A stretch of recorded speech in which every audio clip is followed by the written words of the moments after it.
In 1977, a small Florida community was shaken to its core when 8-year-old Jennifer Ann Cloar was found murdered.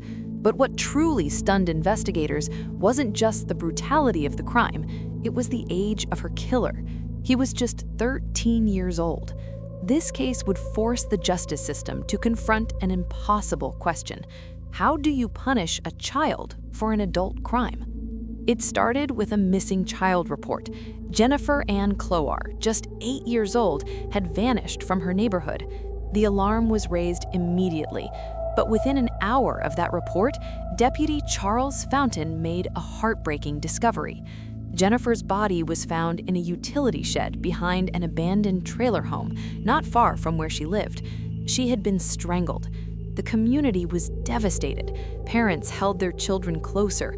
Fear swept through the streets. But the investigation would take an even darker turn when, less than 24 hours later, a 13-year-old boy named James Daniel Miller Jr. turned himself in to authorities. The confession sent shockwaves through the legal system. This wasn't just another murder case. This was uncharted territory.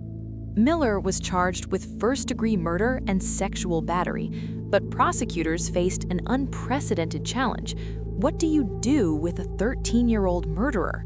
In 1977, Florida law technically allowed the death penalty for juvenile offenders, but Miller was far too young for that.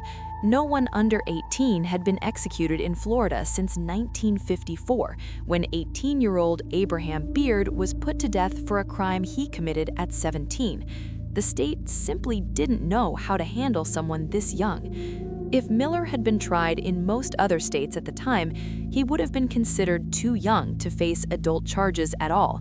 He would likely have been confined to a juvenile facility only until age 18 or 21, then released back into society. But Florida was different. A juvenile court judge made the controversial decision to certify Miller to stand trial as an adult.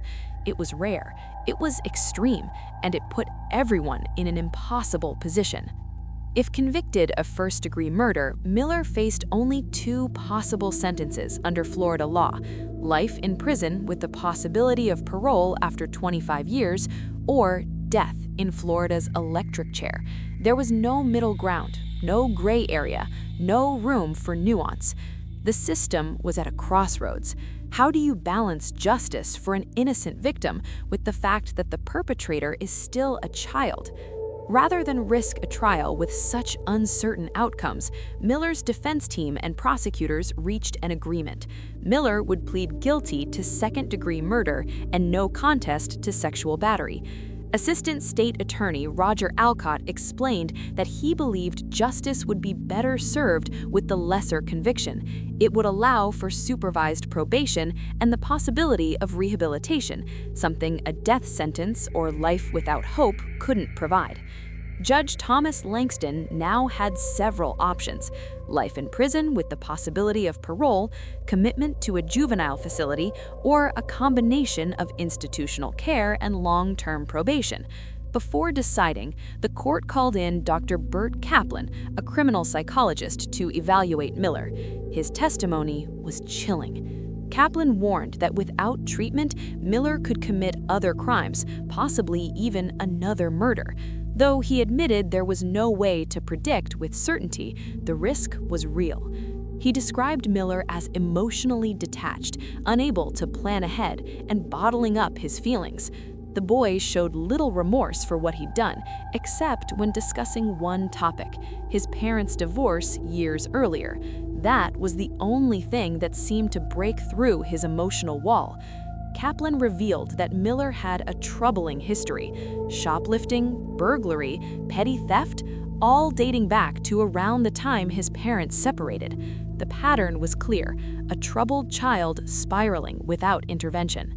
Kaplan recommended a specialized program called the Eckerd Camp System, a character-building initiative run by Eckerd College in St. Petersburg, designed specifically for troubled youth. But he issued a stark warning: without some substantial behavioral changes, Jimmy has the potential for further aggression. The judge faced an agonizing decision: send a 13-year-old to adult prison, hope a juvenile program could rehabilitate him, or risk public safety by being too lenient.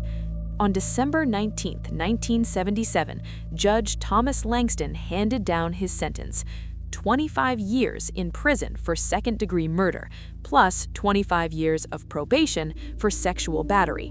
The defense had hoped for no more than 15 years, but the judge explained his hands were tied.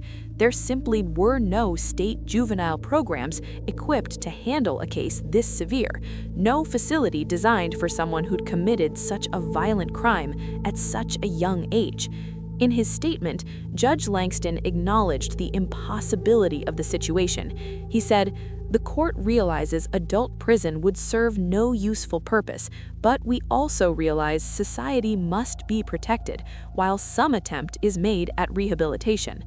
It was a heartbreaking admission. Everyone knew adult prison wasn't the answer for a 13-year-old, but what else could be done? The system had failed to create alternatives for cases like this.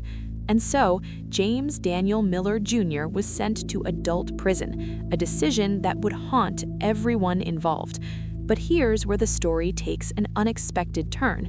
Miller was released in the mid to late 1980s after serving his sentence, and remarkably, perhaps miraculously, he completed his 25 years of probation without incident.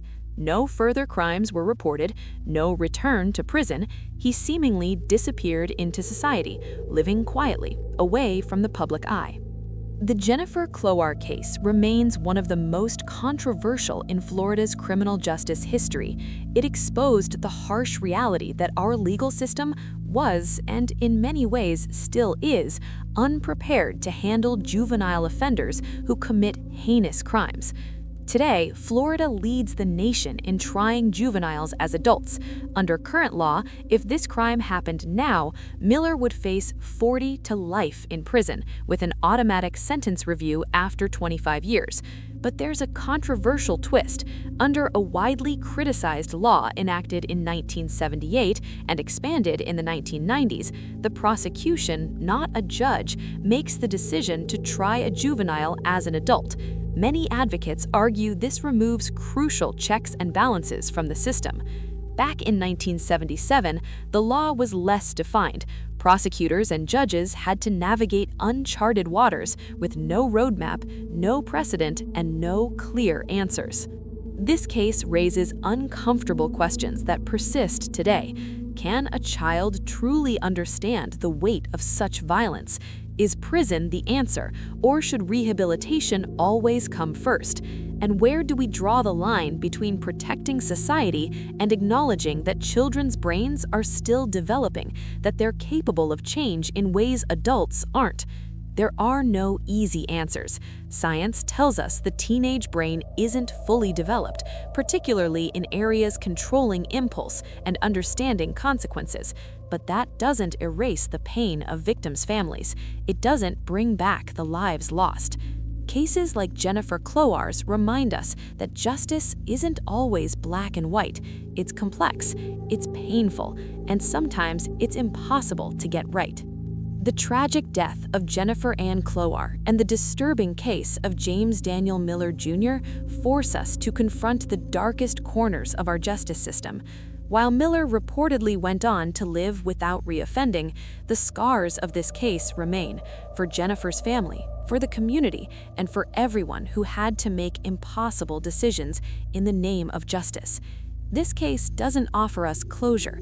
It offers us questions, hard questions about morality, justice, and redemption. If this case made you think, hit that like button. Subscribe to The Dark File for more deep dives into true crime cases that challenge everything we think we know. And let me know in the comments, how should the justice system handle crimes committed by children? Is rehabilitation possible, or are some crimes unforgivable regardless of age? Thank you for watching. I'll see you in the next investigation.